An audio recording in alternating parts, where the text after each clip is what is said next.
पौराणिक मान्यताओं के अनुसार सतयुग में पर्वतों के बड़े बड़े पंख हुआ करते थे।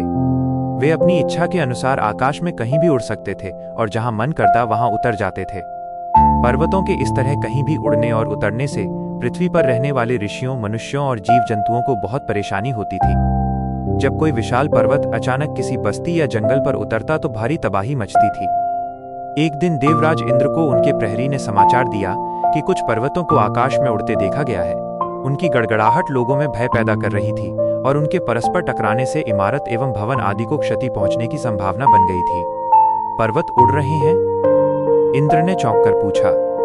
फिर उन्होंने गौतम मुनि से इसके विषय में जानकारी ली तो गौतम ने बताया, आदिकाल में पर्वतों के पंख होते थे, किंतु हवाई सुरक्षा, वर्षा और जल संचालन जैसे कुछ कारणों से पर्वतों के पंखों को निष्क्रिय कर दिया गया था। लेकिन अब वे फिर से पंख खोलकर आकाश में उड़ने लगे हैं।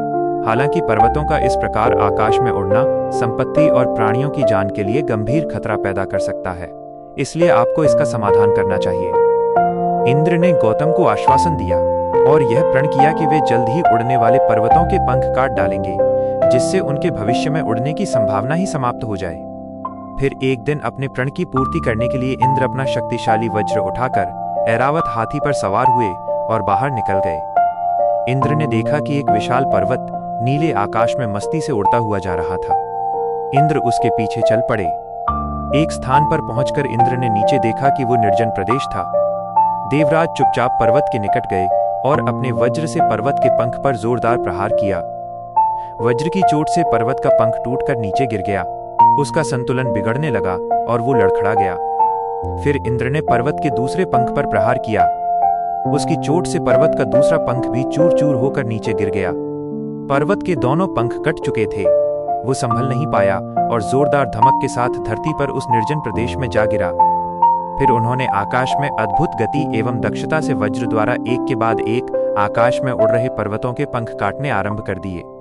कुछ ही देर में आकाश पर्वतों से रिक्त हो गया और धरती के विभिन्न प्रांतों में पर्वतों के टुकड़े बिखरे पड़े थे।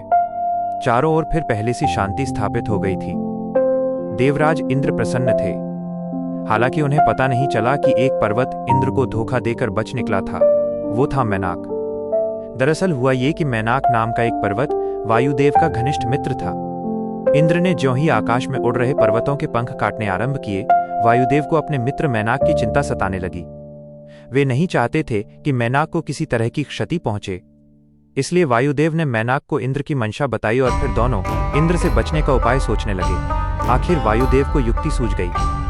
जिस समय इंद्रदेव पर्वतों के पंख काटने में व्यस्त थे, उसी बीच वायुदेव चुपचाप मैनाक पर्वत को अपने शक्तिशाली वेग से उड़ाकर साथ ले गए और उसे दक्षिणी समुद्र के गहरे पानी के अंदर छिपा दिया। इस तरह मैनाक इंद्र के प्रहार से बच गया और उसकी रक्षा हो गई। मैनाक पर्वत वायुदेव के प्रति कृतज्ञ था। उसने वायुदेव को धन्यवाद दिया और समुद्र में ही छिपकर रहने लगा। फिर कुछ समय बाद त्रेता युग में मैनाक को वायुदेव का ऋण चुकाने का अवसर मिला। रावण सीता का हरण करके उन्हें लंका ले जा चुका था। तब वायु के पुत्र हनुमान ने सीता की खोज में लंका जाते समय दक्षिणी समुद्र के ऊपर से छलांग लगाई। वायुदेव ने उसी समुद्र के अंदर मैनाक को छिपाया था। मैनाक को वायुदेव का उपकार याद था। उसने अपने मित्र वायुदेव के पुत्र हनुमान को जब ऊपर से जाते देखा तो वो तुरंत हनुमान को विश्राम के लिए स्थान उपलब्ध कराने बाहर निकल आया। परंतु हनुमान को लंका पहुंचने की जल्दी थी, इसलिए वो मैनाक का आभार व्यक्त करते हुए उसे केवल स्पर्श करके लंका चले गए थे। हनुमान ने मैनाक पर विश्राम तो नहीं किया, किंतु मैनाक ने मित्र वायुदेव का ऋण अवश्य चुका दिया था। अगर आपको ये वीडियो पसंद आया तो लाइक करें और सब्सक्राइब करें। धन्यवाद।